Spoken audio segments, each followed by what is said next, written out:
Sa mga nature lovers o bisan katubuot mo unwind, uban ang pamilya o bakaha mga higala, usa sa must visit karong summer ang Twin Lakes sa lungsod sa San Jose, Negros Oriental. Tara, libuton ta ang duha ka mga dagkong linaw pinaagi ni report.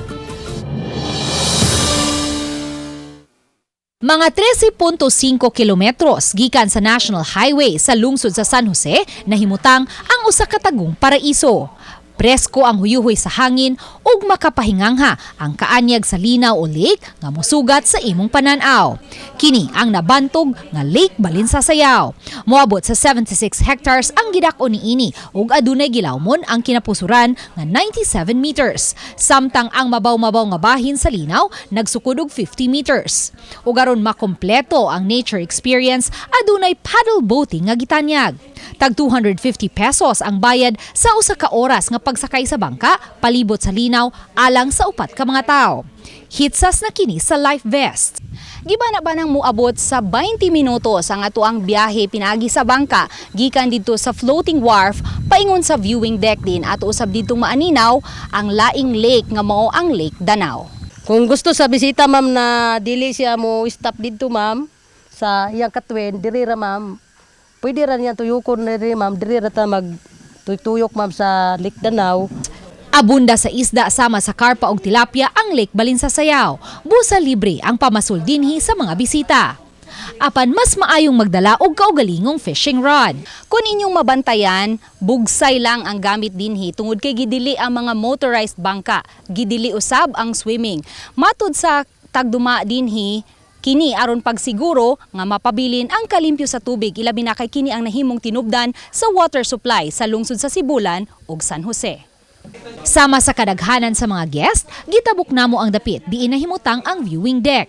Tungod kay tangason kini, moabot sa 5 ngadto sa 10 minutos ang lakaw pasaka.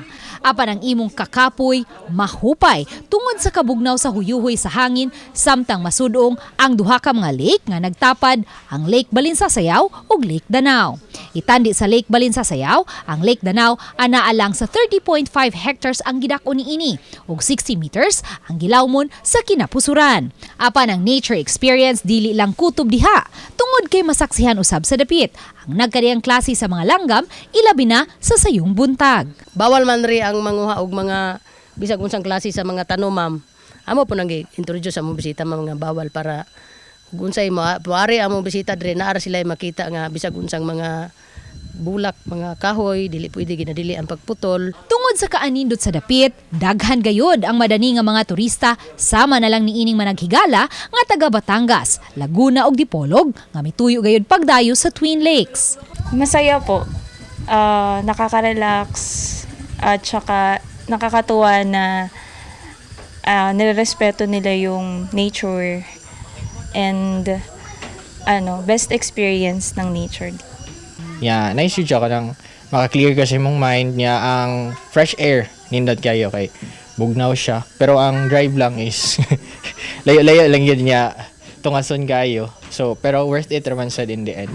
Uban ni Cleofer Lumayag ug Alfonso Bliss, Luan Merondina, Balitang Bisdak.